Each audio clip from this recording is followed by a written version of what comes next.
Morning, church. Morning.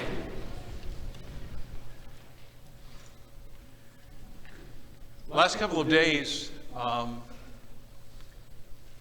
the senseless violence that is occurring at random in this country, I'm sure, has grabbed everybody's attention. As Carol said last night, where can you go anymore that's safe? Where you know that it's going to be, okay. And I think it's important in light of what we're experiencing, what we're seeing, that we not forget that there are lots and lots and lots of good people in this world. And we don't need to allow the shadow cast by the darkness in the souls of some to shut out the light for everybody. Don't let that happen. One of the things that I talked about in introducing our studies of Ruth and Esther was the fact that I believe that Ruth, part of the purpose of Ruth, because in the Hebrew Bible, Ruth and Judges are linked together. Okay, they're one book. And I believe one of the reasons that Ruth is placed where it is to let us know that in the midst of a time of great darkness, and the period of Judges, if you've studied Judges, was a time of great darkness, there were still some wonderful people living during that time. And God wants us to know their story. And so he tells us about one instance in particular as he speaks to us about Ruth. This morning, I want us to begin an examination of Ruth. We're going to spend out 3 lessons talking about this beautiful, beautiful story. I've entitled it, When Light Shines in Darkness, because really that's what this is about light shining in the midst of darkness. And I want us to begin this morning, first of all, by just reading chapter 1. If you're familiar with the story of Ruth, that's great. If you're not, then I want you to hear this first chapter, and then from it we'll draw some observations in a moment. So I'll be reading English Standard Version. You can follow along in yours, or just listen as I read the story. In the days when the judges ruled, there was a famine in the land. And a man of Bethlehem in Judah went to sojourn in the country of Moab, he and his wife and his 2 sons. The name of the man was Elimelech, and the name of his wife, Naomi. And the names of his 2 sons were Mahlon and Chilion. They were Ephrathites from Bethlehem in Judah. They went into the country of Moab and remained there. But Elimelech, the husband of Naomi, died, and she was left with her 2 sons. These took Moabite wives. The name of the one was Orpah, and the name of the other, Ruth. They lived there about 10 years, and both Mahlon and Chilion died, so that the woman was left without her 2 sons and her husband. Then she arose with her daughters-in-law to return from the country of Moab, for she had heard in the fields of Moab that the Lord had visited his people and given them food.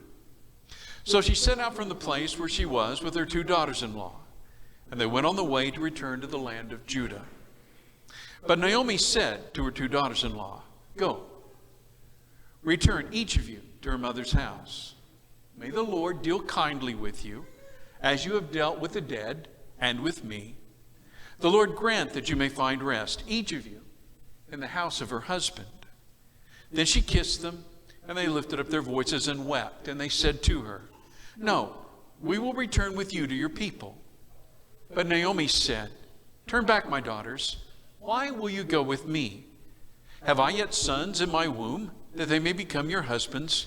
Turn back, my daughters, go your way, for I'm too old to have a husband. If I should say I have hope, even if I should have a husband this night, and should bear sons, would you therefore wait till they were grown? Would you therefore refrain from marrying? No. My daughters, for it is exceedingly bitter to me for your sake that the hand of the Lord has gone out against me." Then they lifted up their voices and wept again, and Orpah kissed her mother-in-law. But Ruth clung to her, and she said, "See, your sister-in-law has gone back to her people and to her gods. Return after your sister-in-law." But Ruth said, "Do not urge me to leave you, or to return from following after you. For where you go, I will go, and where you lodge, I will lodge. Your people shall be my people, and your God my God. Where you die, I will die, and there will I be buried. May the Lord do so to me, and more also, if anything but death parts me from you. And when Naomi saw that she was determined to go with her, she said no more. So the two of them went on until they came to Bethlehem. When they came to Bethlehem, the whole town was stirred because of them. And the women said, "Is this Naomi?" She said to them, "Don't call me Naomi. Call me Mara. For the Almighty has dealt very bitterly with me. I went away full, and the Lord has brought me back empty. Why call me Naomi, when the Lord has testified against me, and the Almighty has brought calamity upon me?" So Naomi returned, and Ruth the Moabite, her daughter-in-law, with her, who returned from the country of Moab. And they came to Bethlehem at the beginning of barley harvest. Now, several observations that I want us to take from this first chapter that I think are very relevant to our lives today. And the first key's around this, a passage out of the book of Isaiah chapter 46, verses 9 and 10. I don't know if you're familiar with this passage or not, but it teaches a profound truth, a reality about the nature of God. The fact that God knows the end from the beginning. I am God, and there is no other. I am God, and there is none like me. Declaring the end from the beginning, and from ancient times, things not yet done. Chris, a while ago, was talking about comprehending very deep, difficult things. This is one of them.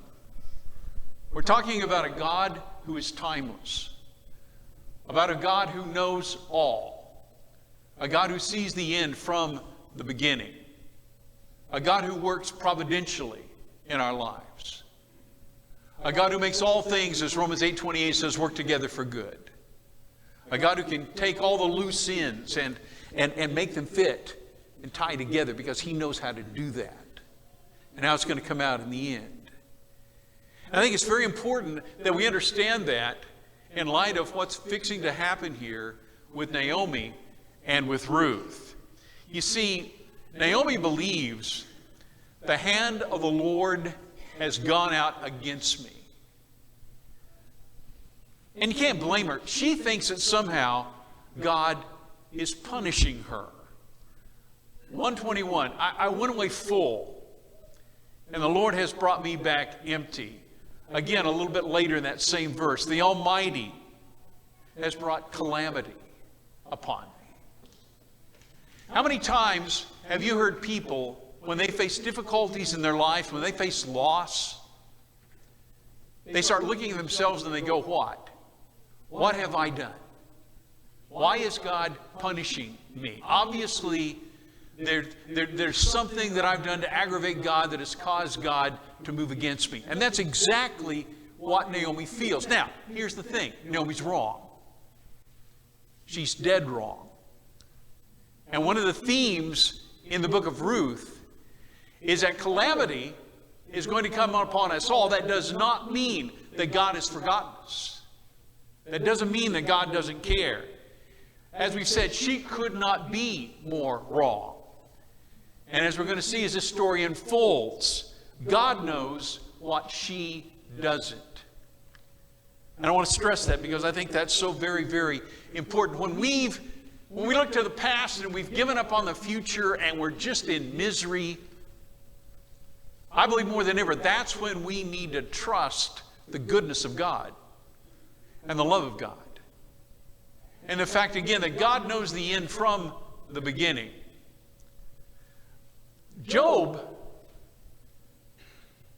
Could Job see the end from the beginning when he was sitting on that ash heap and he was scraping his sores? I don't think so. Can you imagine the misery that man feels at that point? He's lost all his wealth.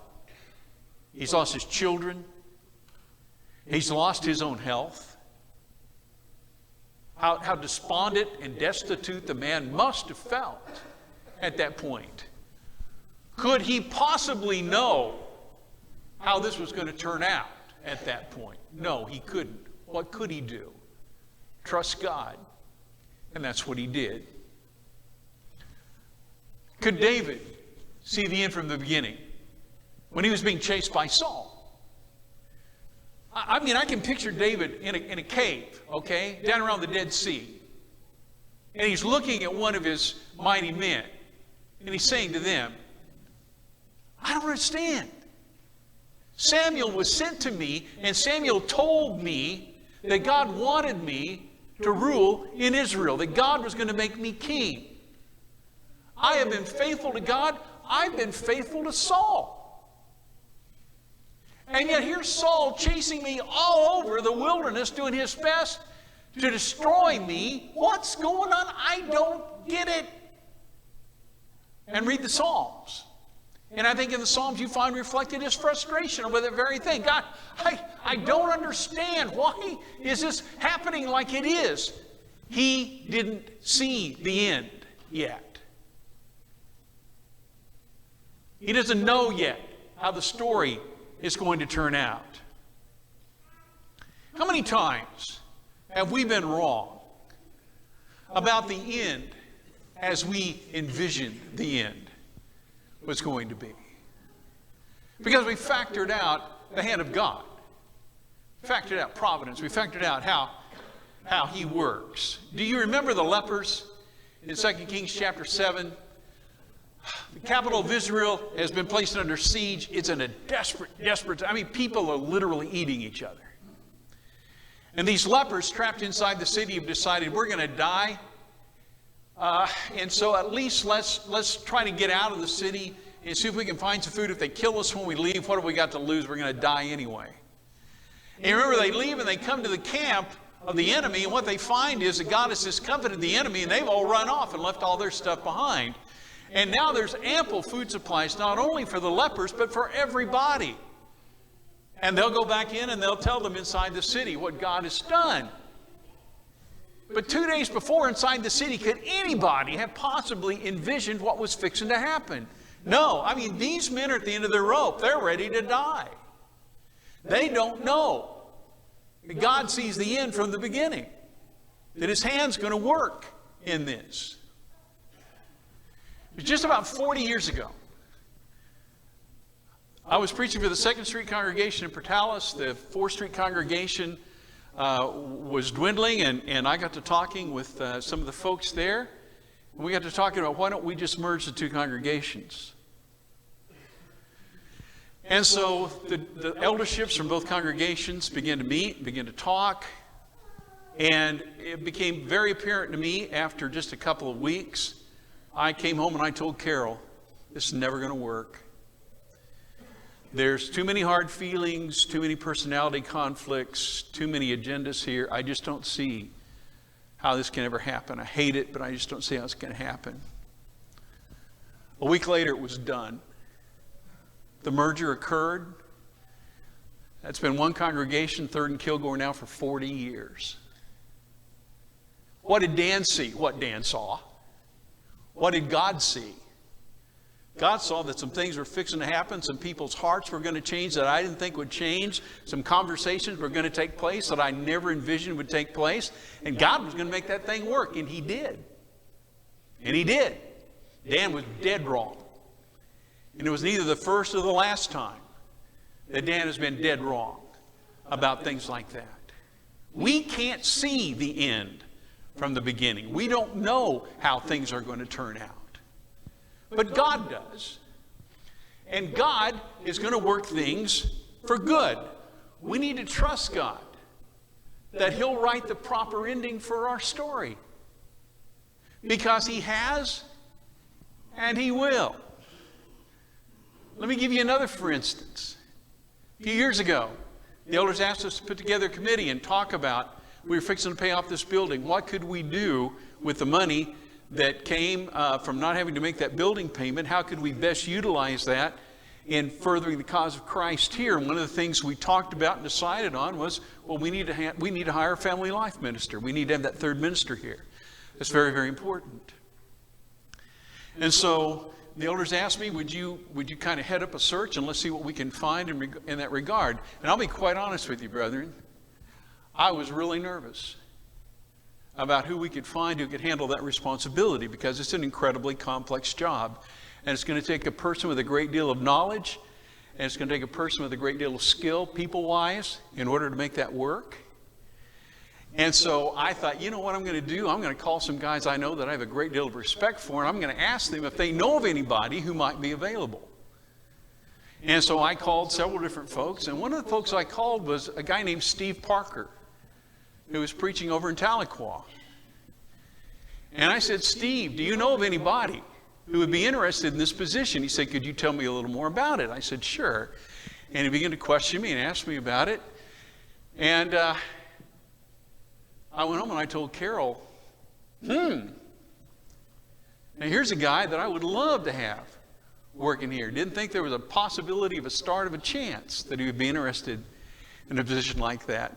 And a couple of days later, Steve calls and says, basically, would you toss my name in the hat? The guy we needed was 16 miles away. And he has done an absolutely wonderful job. God saw the end from the beginning. He had it all worked out. See, we just had to go through and to find out what his answer was. And I believe he gave us a blessed answer. And so it goes, if we'll just trust him. And in the midst of the journey, understand that we can't see the journey's end, but he can. And he can work it out. And that's exactly the way it is here with Naomi. In the midst of all of this, Naomi is just bereft. Call me Mara, she says. Do you understand the significance of that? Mara was bitter. When the Jews, after they had been freed from Egypt, as they begin their wilderness wanderings, one of the places they'll come to will be a place of bitter water, and it's called Mara. And so when Naomi says, call me Mara, she says, just look at how bitter my life has become. She has no idea at that point, in her misery in the midst of that journey, how God is going to work things out. But he is. Now, can we fail to notice God's gifts? Can we have them right beside us, right with us, and not see that they're there? Naomi says in chapter 1, verse 21, that she feels like she's returning to Bethlehem empty. That's her word. I'm coming back empty. Now think about it. I understand. She's lost her husband. She's lost her sons. She doesn't have anything. She's a bereft widow. I'm coming home and I've got nothing, except with her is a little widow who later on, chapter 4, the women will say, she's more to you than 7 sons. And they're absolutely right. But at the time, how does Naomi view Ruth? Naomi has tried to reject the gift that God has given to her, who will take care of her. Naomi has tried to send her home because Naomi sees her as a burden. I guarantee you, when they head back to Bethlehem, all Naomi's thinking is, man, not only do I have to take care of myself, I've got to take care of this young woman too. And the opposite is absolutely true. It is Ruth who's going to take care of Naomi. She's not empty. She has this wonderful, faithful young woman who's going to take care of her, who's God's answer to her needs, and she's looking right past her and seeing her not as a blessing, but as a burden, because sometimes God's gifts simply aren't what we envision them to be. I mean, think about this. Did many of the Jews look right past Jesus as they waited for their idea of the Messiah? They did, didn't they? Oh, Messiah is going to be this great king, and he's going to defeat the Romans, and he's going to lead this army, and he's going to sit on Solomon's throne, and he's going to make Israel great again. And they had no idea who Messiah really was. And so when Jesus came and presented God's plan for the kingdom, they rejected him. And they rejected that because, you see, they already had their minds made up about how God was going to work, and they were dead wrong. How many times have we made up our minds about how this ought to work out, how this ought to go? Failing to take into account, maybe God knows more about it than we do. Maybe God's more capable of handling it than we are. How often do we bemoan our emptiness when God's fullness may in reality be walking quietly right beside us? Because that's exactly what's happening with Ruth and Naomi. Naomi's bemoaning her emptiness and her bitterness, and right beside her is God's answer. Then I want you to think for a moment about the incredible gift that is commitment. Don't you love the words of commitment to Naomi from Ruth in chapter 1, verses 16 and 17? Every time I do a wedding, I read these words. Because to me, in all of literature, there is not a more beautiful expression of commitment than what Ruth says to Naomi. I've never run across a prettier one anywhere. Again, do not urge me to leave you or to return from following you. For where you go, I'll go. And where you lodge, I'll lodge. Your people shall be my people, and your God, my God. Where you die, I will die, and there will I be buried. May the Lord do so to me, and more also, if anything but death parts me from you. That's commitment, isn't it? Again, I think the most beautiful expression of commitment in any language. Commitment is an amazing gift, brothers and sisters. And unfortunately today, it's a gift in short supply, isn't it? There's so many people today who are scared to death to commit. That's why we've got millions and millions of couples living together. Oh, they can say, oh, I don't need a piece of paper. No. I guarantee you, bottom line, they're scared to commit. If you weren't afraid to commit, you wouldn't be afraid of a piece of paper. Now, it's really that simple and that clear. They're afraid to commit. And increasingly in this culture, people are scared to death of commitment. When I was a kid growing up, there were all kinds of things you could do, but it required a commitment on your part. Today, if you want a phone, what are they going to tell you? Well, there is no commitment. If you want to join a health club, what are they going to tell you? Well, there is no commitment. On and on, no commitment, no commitment, no commitment, no commitment. Why? Because people are scared to death of commitment. And yet it's one of the most powerful gifts that you can possibly grant to anybody. One of the most meaningful things in your life is commitment. What's it worth to know that there's someone there for you, for richer, for poorer, in sickness and in health? Carol and I are going to be gone next weekend. The 9th, Friday, will be our 49th wedding anniversary.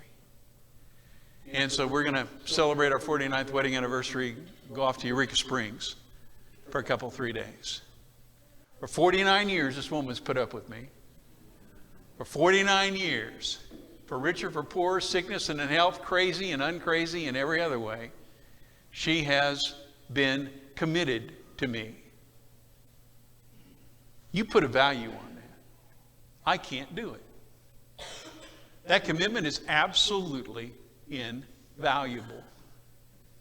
It's worth more than any amount of money to know that you can depend on somebody. To know that they're going to be there for you. I'll tell you what, bless your wife, bless your husband, bless your children, bless your friends, and especially bless your God with this gift, the gift of commitment. The gift that says, no matter what, I'm going to be there for you. I'm going to stand beside you. There is, I believe, no greater gift that you can give to your God or to anybody else than that gift of commitment. And one last thought. As we bring this lesson to a close, one final thing I'd like for you to notice. That beautiful speech by Ruth follows an urging from Naomi. Did you hear? To go back to her people and back to her gods. That's what Naomi says. Go back to your people, go back to your gods. But Ruth's commitment was not only to Naomi. I think very importantly, did you hear her? Her commitment was to Naomi's God. Your people will be my people, she says, and your God, my God. I don't know what had converted Ruth. I've got to think it was the fact that for over a decade, she had been exposed to a godly family. She had seen a godly example. And she had watched her husband. She had watched her father-in-law and her mother-in-law. She had watched her brother-in-law. She had seen their faith in God. She had seen their commitment to Him. I'm sure she had heard stories from them about Yahweh and how Yahweh had worked in Israel and how Yahweh had given them the land. And she makes the decision when she goes with Naomi, and she doesn't have to. She makes the decision when she goes with Naomi to tell Naomi, listen, I'm turning my back on my people and my God. And Chemosh, that's the God of the Moabites. Read about him. Bloodthirsty, cruel God. I'm turning my back on Chemosh. And I am going to follow Yahweh. And I want your people to be my people. I want to be considered a Jew. I don't want to be considered a Moabite. I want to be one of God's children. There's an incredible statement of faith here as well in what she says. Ruth chose to follow God, and here, God didn't let her down. She gave her life to God, and the rest of this book is about how God blesses her and stands beside her and cares for her. The question is, will you commit your life to Him this morning? Will you make that commitment that you're going to follow Him, that you're going to serve Him? If you're ready to make that commitment, whether it's in baptism, to recommit your life, if there's any way that we can help you, won't you come while we stand and while we sing? All this pain, I wonder if I'll ever find my way. I wonder if my life could really change at all.